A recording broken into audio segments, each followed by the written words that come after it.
things, baby girl. Today is your wedding. Don't worry about your makeup. Yeah. And I prepared something special for you that would blow your mind. I told you it would be something special. It's so beautiful. Thanks for your services, best friend. Tenny and Bisola were spoken of as the gold standard of friendship. They were the two musketeers of the street, always seen in matching Ankara fabrics during festivities and walking side by side to the local kiosk. However, beneath the surface of their shared laughter and synchronized steps lay a meticulously maintained hierarchy that only one of them truly understood. Bisola was 2 years older than Tenny, a gap that she treated not as a mere chronological fact, but as a divine mandate for her superiority. Due to a series of strikes at her previous school and a late start in her primary years, she found herself in the same classroom as Tenny. They shared the same dog-eared textbooks, sat under the same whirring ceiling fans, and complained about the same strict mathematics teacher. But to Bisola, the equality ended at the classroom door. From the age of 10, Bisola had established an unspoken code. She must always be the pioneer. If Tenny showed interest in a new hairstyle, Bisola would rush to the salon on Friday so she could debut the look at church on Sunday, leaving Tenny to look like a mere imitator a week later. If Tenny saved her pocket money for a specific beaded purse, Bisola would magically produce the same purse purchased with her own savings and perhaps a little extra from her mother a day before Tenny could afford hers. Tenny, oh, you're getting that purse too. It's nice, but see, mine has the gold clasp. I got it first so I could tell you if the quality is good, Bisola would say, her voice dripping with a honeyed condescension that Tenny was too innocent to decipher. To the neighbors and their parents, Bisola was the protective big sister who looked out for Tenny. She would hold Tenny's hand while crossing the busy roads of Lagos, but she always held it just a little too tight, ensuring Tenny stayed exactly half a step behind her. She offered advice on everything from the color of lipstick that suited Tenny to which boys were worthy of her attention, always steering Tenny toward choices that were slightly less vibrant, slightly less impressive than her own. Tenny, possessed of a sweet and unassuming nature, took this as a sign of deep love. She looked up to Bisola, admiring her confidence and her luck in always being the first to experience life's milestones. She didn't realize that for Bisola, friendship was a race, and the only way Bisola could feel successful was by ensuring that Tenny remained firmly in her shadow. In Bisola's mind, Tenny was the moon only allowed to shine because of the light Bisola, the sun, deigned to give her. And as long as the sun rose first, the world was in its proper order. As the years rolled by, the girls transitioned from pigtails and school uniforms into the high-stakes world of young adulthood in Lagos, was where the order of Bisola was truly tested. For Bisola, it wasn't enough to simply succeed. She had to be the benchmark against which Tenny's life was measured. Every life event was a strategic move on a chessboard that only she was playing. When they both sat for the university entrance exams, Bisola's name appeared on the first admission list, while Tenny's was delayed by a few weeks. Bisola spent those weeks comforting Tenny, but her words were laced with a subtle venom. Don't cry, Tenny. Not everyone can get in on merit the first time. I'll be there to show you the ropes once you finally join me. When they finally graduated, the race shifted to the professional world. Bisola spent her days scouring job boards and networking with a frantic energy, not because she was hungry for a career, but because she couldn't bear the thought of Tenny earning a salary before her. When she landed a position at a prestigious bank in Victoria Island, she threw a lavish dinner party. Throughout the night, she made sure to remind everyone that she would help Tenny fix her CV once she was settled. The pattern extended even to their living arrangements. When Tenny mentioned she was looking for a self-contained apartment to be closer to her new job, Bisola went into a frenzy. Within 48 hours, She had paid a deposit on a trendy studio apartment in Yuba. I had to move out first, Tenny, Bezola explained, her eyes gleaming with a strange intensity as she packed her boxes. It's only right that the elder one shows the way. You can come and stay with me for a few days, so you can see what it's like to live alone before you try it yourself. In every aspect of life. The first car, the first designer handbag, the first international passport, Bezola ensured she was the one breaking the ribbon. She curated her life to be a polished mirror of success, one that Tenny was expected to look into and admire. To the world, Bezola was the trailblazer. To Tenny, she was the lucky one. But there was a growing rot beneath Bezola's achievements. Her success wasn't fueled by passion or ambition. It was fueled by the desperate need to keep Tenny beneath her. She was a woman running a race with her head turned backward, constantly checking to see how far behind her friend was. She was so focused on being the first that she never realized Tenny was slowly becoming the better, developing a grace and a kindness that no amount of seniority or firsts could ever buy. For years, the rhythm of their lives had been a steady drumbeat of Bezola's victories followed by Tenny's echoes. But life in Lagos has a way of flipping the script when one least expects it. The shift began on a humid Tuesday evening at a chic garden restaurant in Ikeja, where the air was thick with the scent of grilled suya and expensive perfume. Tenny had invited Bezola for urgent drinks, and for once, she was the one who arrived early.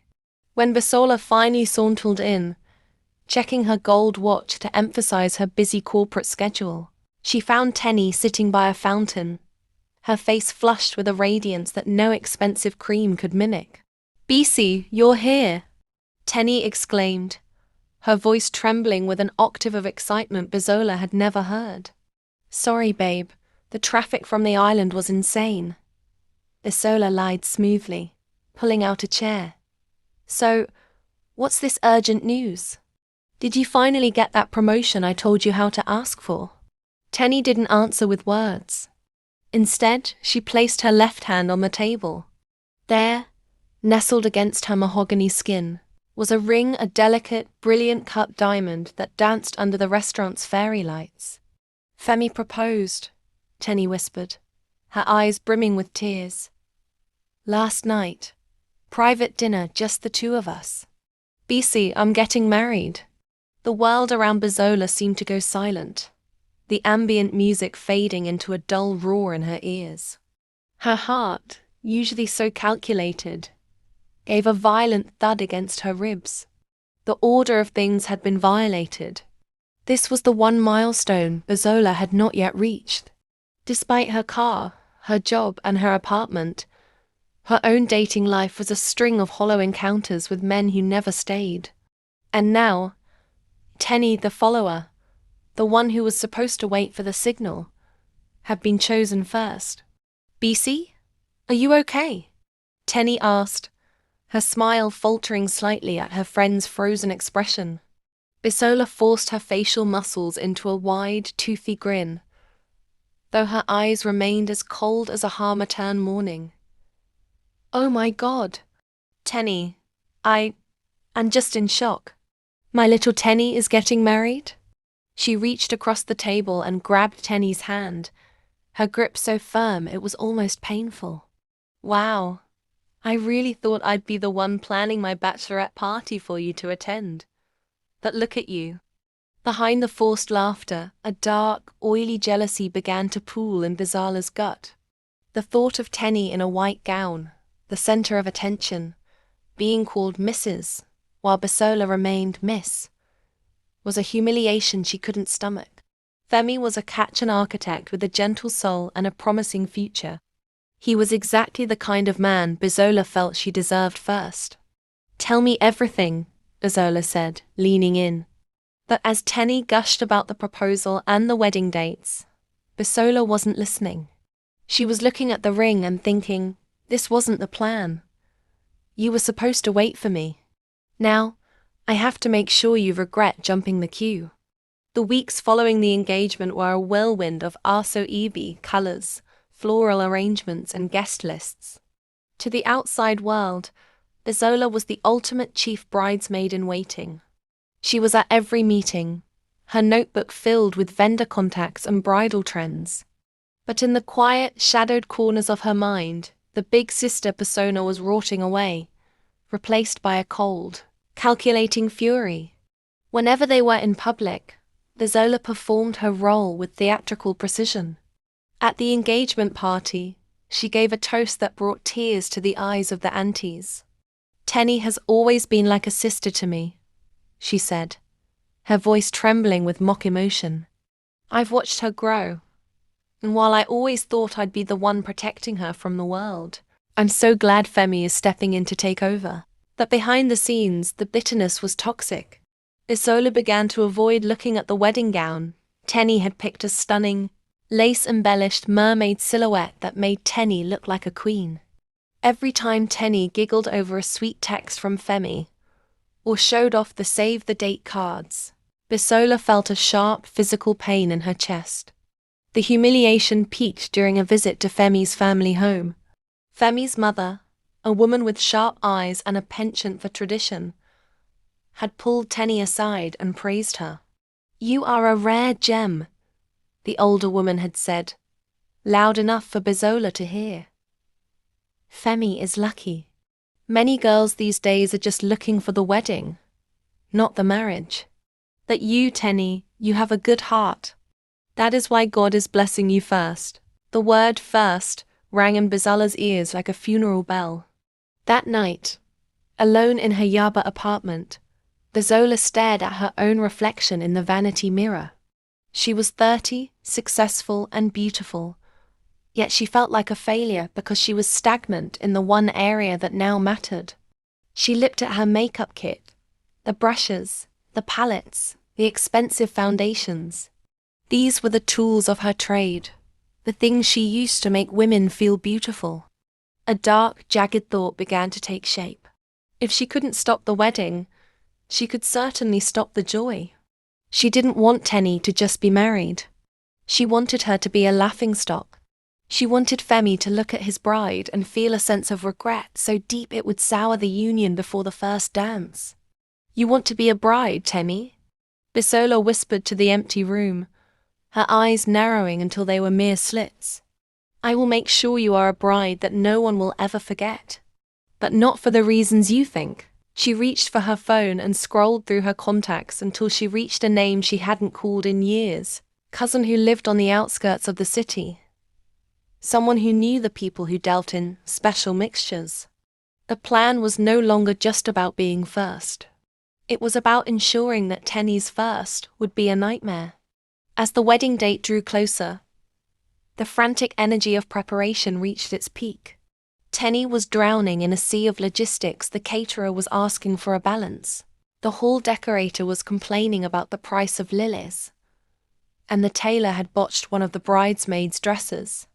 In the midst of this chaos, Isola appeared like a calm, saving grace. "Tenny, babe, you are too stressed," Isola said one afternoon, gently massaging Tenny's shoulders as they sat among piles of lace. "I've been thinking. I don't want you to spend a single kobo on a makeup artist. You know my rates are the highest in Lagos, but for you, it's my gift. I want to be the one to prepare you for your husband." Tenny felt a wave of relief wash over her. "BC, are you sure? It's your best friend's wedding. You should be relaxing, not working." "Nonsense." Isola brushed her off with a perfected sisterly smile. "No one knows your face like I do. I know how to bring out that inner glow that no stranger could ever find. Trust me, only I can give you the look that will make Femi's heart stop when he sees you." Tenny hugged her, her eyes misty. "I don't know what I'd do without you, BC. You've always been looking out for me." But the look Isola was planning had nothing to do with highlighting Tenny's cheekbones or contouring her nose. Now that she had secured her position as the sole gatekeeper of Tenny's appearance, Isola began to finalize her dark scheme. She cleared her schedule for the wedding morning, telling her other high-paying clients that she was unavailable. That evening, Bisola took a long drive. She headed away from the glittering lights of Lekki and the paved roads of Achaia, deep into a part of the city where the streetlights were broken, and the air smelled of damp earth and ancient secrets. She parked her car in front of a weathered wooden gate and stepped inside. She met with a man who dealt not in shadows, but in veils. He was a merchant of envy, someone who understood that the most potent poisons aren't swallowed but worn. "The girl is beautiful," Bisola told him, her voice low and cold. "I want that beauty to become a wall between her and the world. I want her to see one thing, and for everyone else to see another." The man handed her a small, ornate jar filled with a powder that shimmered like crushed obsidian. "This must be mixed with the first layer of cream that touches her skin," he instructed. "She will look into the mirror and see a queen, but to those who look upon her, she will be a sight of desolation. The more they love her, the more they will be repulsed." Bisola took the jar, her fingers tingling. As she drove back to her luxury apartment, the jar sat in her handbag like a ticking bomb. She wasn't just a makeup artist anymore. She was an architect of a living nightmare. Tenny had jumped the queue to the altar, but Bisola would ensure she walked down that aisle alone in spirit, draped in a beauty that was nothing more than a cursed illusion.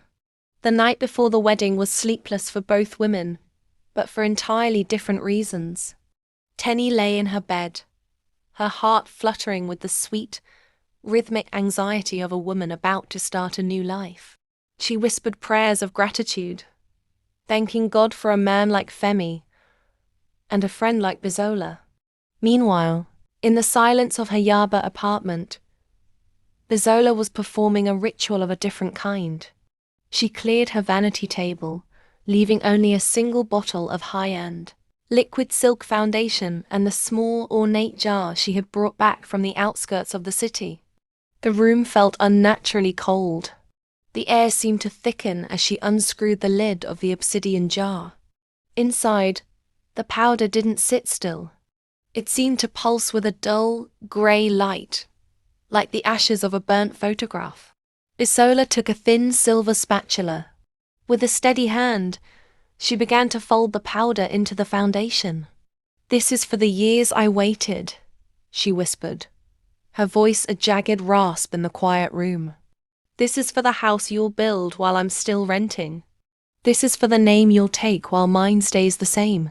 As she stirred, the foundation changed. To a normal eye, it remained a perfect match for Tenny's rich mahogany skin tone. But as Bisola looked closer, she saw oily swirls of violet and charcoal dancing within the liquid. It was no longer just makeup. It was a veil of desolation. The man in the outskirts had been very specific. The charm worked on the principle of inverted perception. It was a spiritual parasite that would feed on the victim's own joy. The happier Tenny felt, the more beautiful she would appear to herself in the mirror, but the more grotesque and ugly she would appear to the physical world. Bisola felt a dark thrill, a surge of power that she hadn't felt in all her years of being the first. She realized that she wasn't just controlling Tenny's appearance. She was controlling her destiny. She imagined Femi's face at the altar, the shock, the disgust, the inevitable pulling away. She imagined the wedding photos that would become a source of shame instead of pride. She poured the mixture back into its original, luxury branding. It looked innocent. It looked like a gift. She tucked it into her professional makeup kit, right next to the expensive brushes and the shimmering highlighters. "Sleep well, Tenny," Bisola murmured, turning off the lights. "Tomorrow you will see a queen. But the world?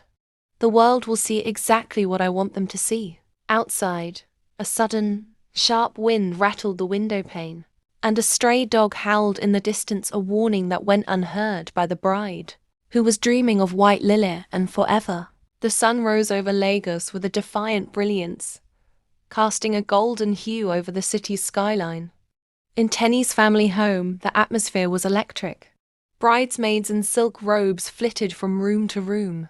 the scent of hairspray and expensive perfume battling with the aroma of party jollof rice wafting from the kitchen. Amidst the joyful noise, Tenny sat in a velvet chair, her heart drumming a frantic, happy rhythm. "Is the artist here?" Tenny's mother asked, peeking her head into the room. "I'm here, Ma," Bisola said, stepping through the door with her professional silver kit.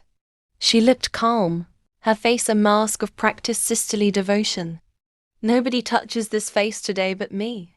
We are going for heavenly radiance. Aren't we, Tenny?" Tenny squeezed Bisola's hand. "I'm so nervous, BC. My stomach is doing somersaults." "Don't worry, babe," Bisola whispered, her voice dropping to a soothing, hypnotic tone. "Close your eyes. Let me work my magic. When I'm done, you won't even recognize yourself." Bisola began the process. First, the skin prep, then the primer. Finally, she reached for the luxury foundation bottle, the one she had sabotaged with the obsidian powder. As the cold liquid touched Tenny's skin, a faint, metallic smell filled the air for a fleeting second, but it was quickly masked by the floral scent of the setting spray. Bisola worked with a frantic, silent intensity. She whispered dark intentions into every stroke of the brush. "Let your joy be your mask," she thought. "Let your smile be a curse." She contoured the cheekbones with a heavy hand and applied a shimmering gold shadow to the eyelids. 3 hours later, the transformation was complete. Bisola stepped back, her heart racing. She handed Tenny the ornate hand mirror. Tenny gasped, her hands flying to her mouth. "Oh my God, BC. I look like an angel. My skin is glowing. I've never seen myself like this. I look like a queen." In the reflection of the mirror, Tenny saw a version of herself that was ethereal, flawless, luminous, and breathtakingly beautiful. The spiritual veil had done its first job. It had blinded the victim. But as the bridesmaids entered the room to help Tenny into her dress, the laughter died in their throats. They looked at Tenny and then at each other, their faces contorting in confusion and hidden revulsion. Where Tenny saw gold and light, they saw a face that looked like it was covered in wet, grey ash. Her eyes looked sunken and dark, and her skin appeared to be peeling away in jagged, unnatural layers. "Tenny, you look different," one bridesmaid whispered, her voice trembling. "Different? I look amazing." Tenny laughed, twirling in her white lace gown. She was so intoxicated by the reflection in the mirror that she didn't notice the way her friends recoiled when she moved toward them. Bisola stood in the corner, packing her brushes with a trembling hand. She didn't look at the bridesmaids. She only looked at Tenny, the woman who thought she was a masterpiece, but was currently walking toward the most public humiliation of her life. "Go on, Tenny," Bisola said, her voice tight with a dark triumph. "The cars are waiting. Go and show Femi exactly what you've become." The decorative white doors of the cathedral swung open, and the organist began the triumphant chords of the wedding march. Tenny stood at the entrance, her bouquet of white lily trembling slightly in her hands.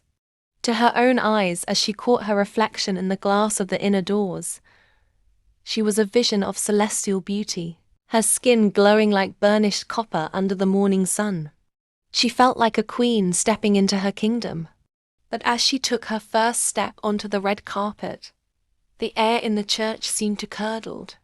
A heavy, suffocating silence fell over the pews. It wasn't the breathless silence of a crowd awestruck by a bride's beauty. It was the chilling hush of a funeral. As Tenny moved forward, the spiritual makeup began to pulse. To the hundreds of guests watching, Tenny's face appeared to be melting into a grey, ashen mask.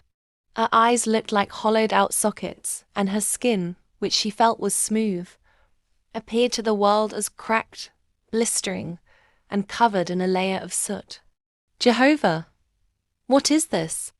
a woman in the third row hissed, clutching her chest. "Is she wearing a mask? Is this a play?" whispered another, pulling her children closer. Tenny, oblivious to the horror, kept walking with a radiant, confident smile. But to the onlookers, that smile looked like a jagged, frightening sneer. The whispers grew into a low, buzzing hum that filled the vaulted ceiling. At the front of the church, Femi stood tall in his midnight blue suit. He had been waiting for this moment for a year. As he turned to see his bride, his smile didn't just fade, it froze. His heart hammered against his ribs, not with excitement, but with a primal, instinctive alarm. The woman walking toward him looked like a creature pulled from a nightmare, a distorted version of the woman he loved. He glanced at his best man, who was pale and sweating, staring at the floor.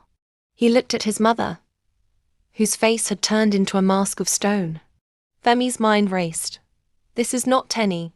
This is an attack. He looked past the horrifying visage and searched for her eyes.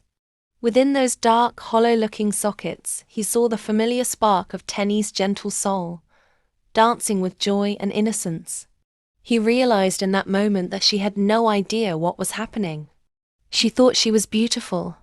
Tenny finally reached the altar and took his hand. Her touch was warm and real, contrasting sharply with the cold, deathly image his eyes were seeing. "You look," Femi began, his voice cracking.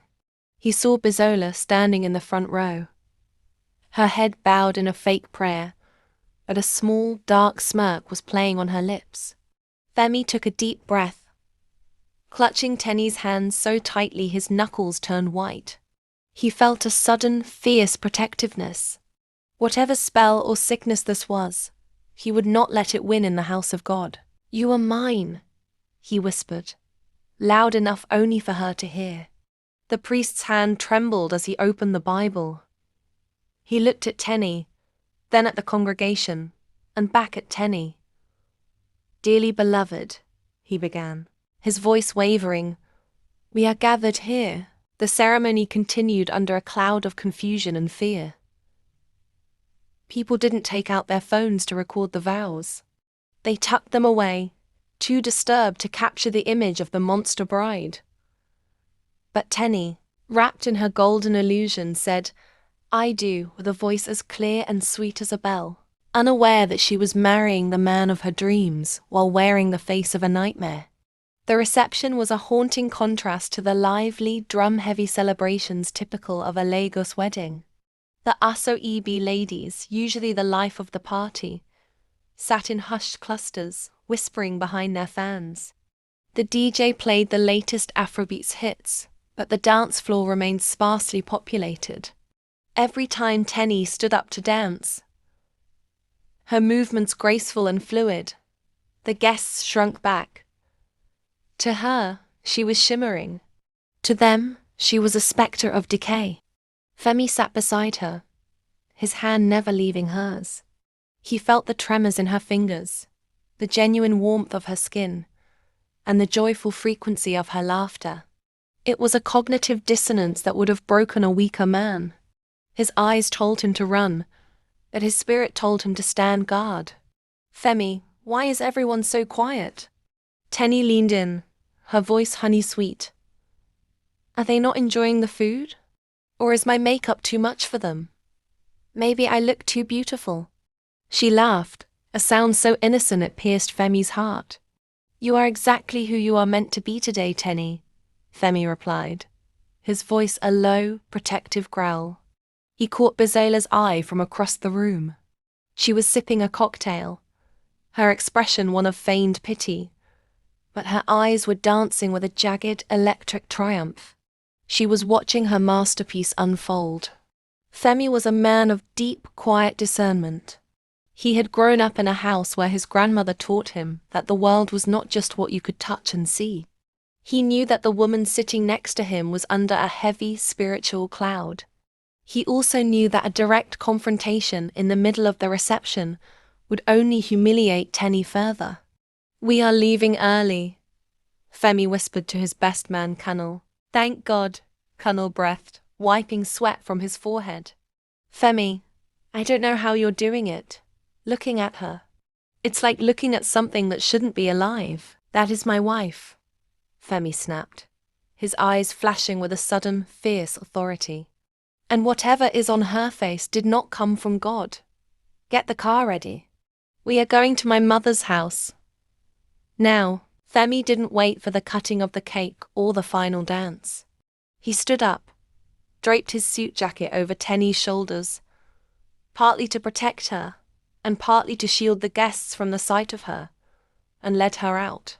Tenny followed him, waving joyfully to a crowd that turned their heads away. As they drove away from the hall, the neon lights of Lagos blurred past.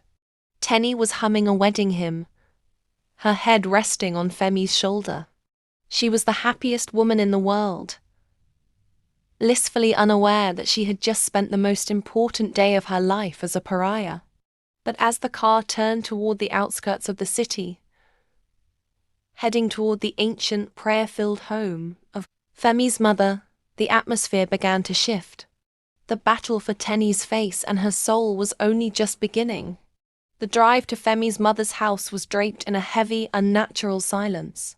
Tenny, still glowing in her own mind, leaned against the car window, watching the blur of Lagos streetlights. She was exhausted but euphoric. Femi, why didn't we stay for the cutting of the cake? The baker spent weeks on those fondant flowers. Femi didn't answer immediately. His hands gripped the steering wheel so tightly his veins stood out like cords. There are things more important than cake, Tenny, he said softly. When they arrived at the old family house in a quiet close, Femi's mother, Mama Ngozi, was already standing on the porch. She was a woman who lived half in this world and half in the spirit, her silver hair wrapped in a simple African print scarf. The moment the car headlights illuminated Tenny's face, Mama Ngozi gasped and threw her hand over her mouth. Blood of Jesus, the old woman whispered, her eyes widening. Inside the living room, under the harsh glow of a fluorescent bulb, the illusion began to crack. Tenny sat on the sofa, still smiling, until she noticed her mother-in-law's tears. Mama, why are you crying? Is it because you're happy for us? Femi took a deep breath. He took his phone from his pocket.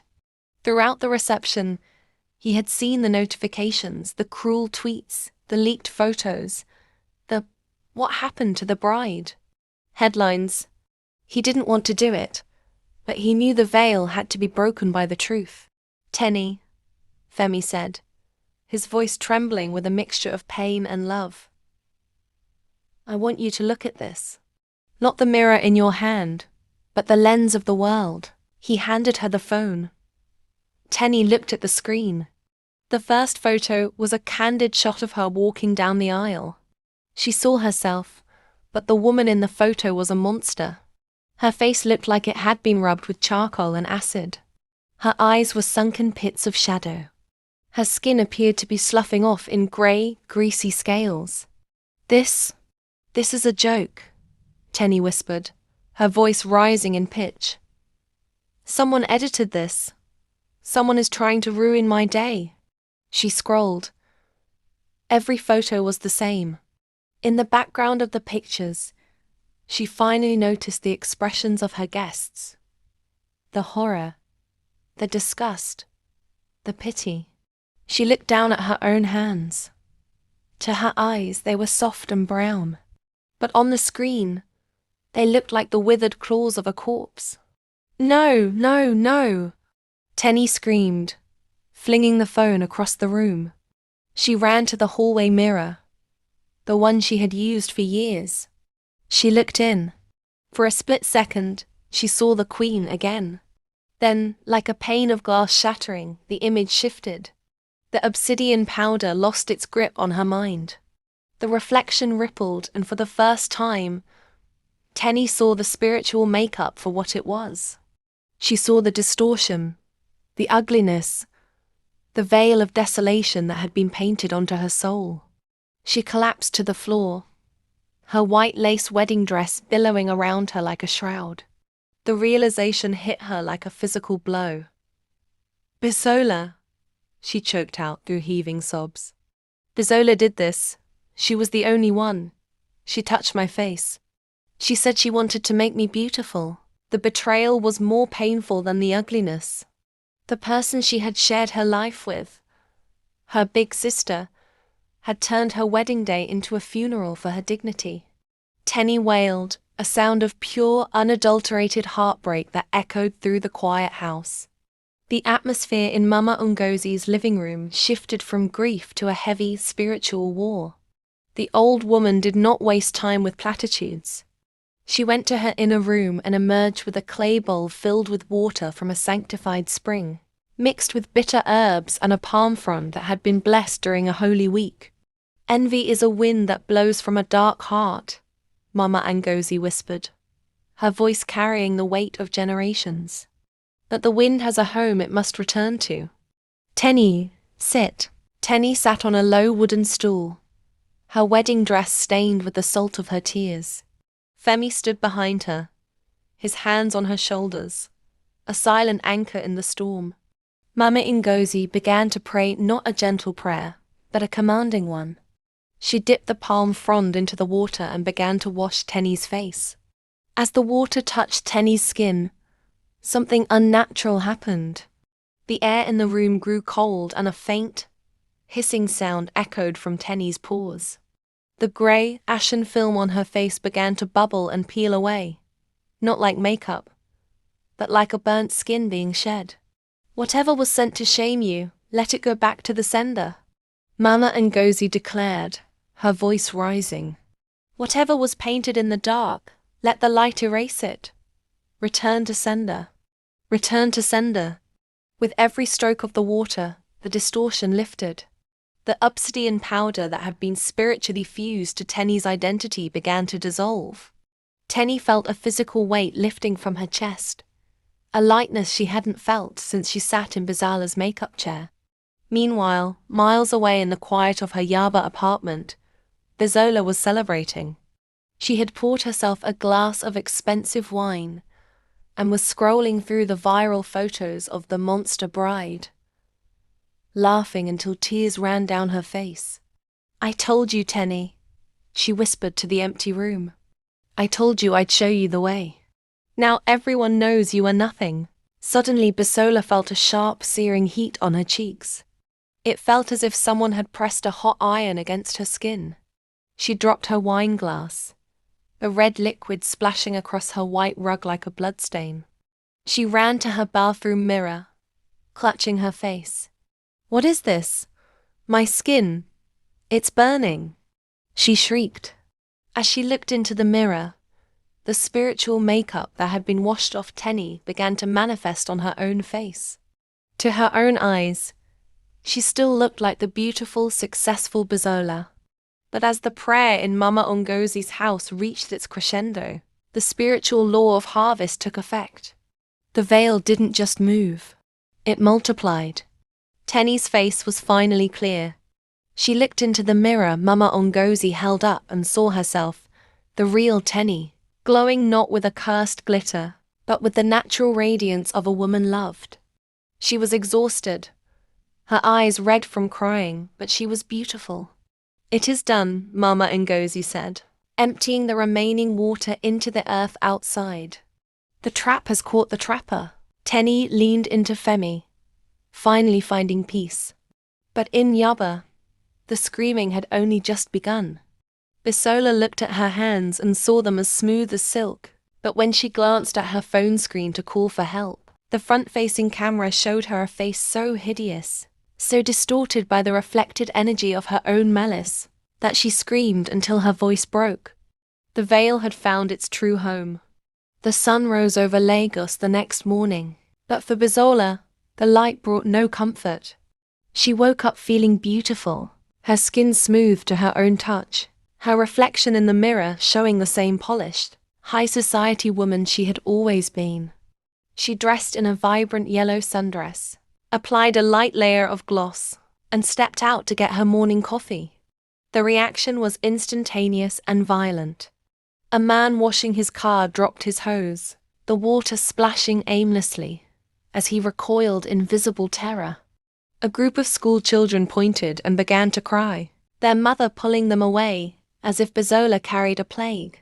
When she reached the cafe, the barista refused to take her card, his hands shaking as he stared at her face. That looked like a melting waxwork of nightmares.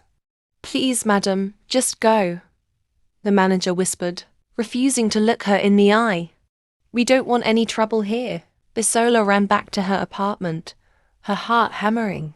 She checked her phone camera, and there it was, the same hideous, distorted visage that had ruined Tenny's wedding day was now permanently etched onto her own image in the eyes of the world. The return to sender was complete. She was trapped in a sensory prison, beautiful to herself, but a monster to everyone else. No man would ever ask for her number again. No friend would sit beside her. She had wanted to be the first, and now she was truly the first of her kind, completely and utterly alone. Meanwhile, in a sun-drenched house in Lekki, Tenny and Femi sat on their veranda, sipping tea. The wedding photos had been professionally retouched by a digital artist who stripped away the grey veil to reveal the true joy of that day. But they didn't need the photos to know they were blessed. A year later, the house was filled with the sound of a crying infant, a beautiful baby girl who inherited her mother's radiant skin and her father's discerning eyes. Tenny had finally stopped looking over her shoulder to see where Bezola was. She realized that life wasn't a race to be won, but a journey to be shared with those who truly love you. As for Bezola, she became a ghost in the city of Lagos, a cautionary tale whispered among makeup artists about the girl who tried to paint over a soul and ended up losing her own face. Thanks for watching. If you enjoyed this story of friendship, betrayal, and justice, don't forget to like this video and share it with your friends to warn them about frenemies. Subscribe to our channel and hit the notification bell so you never miss our next African storytelling session. See you in the next one.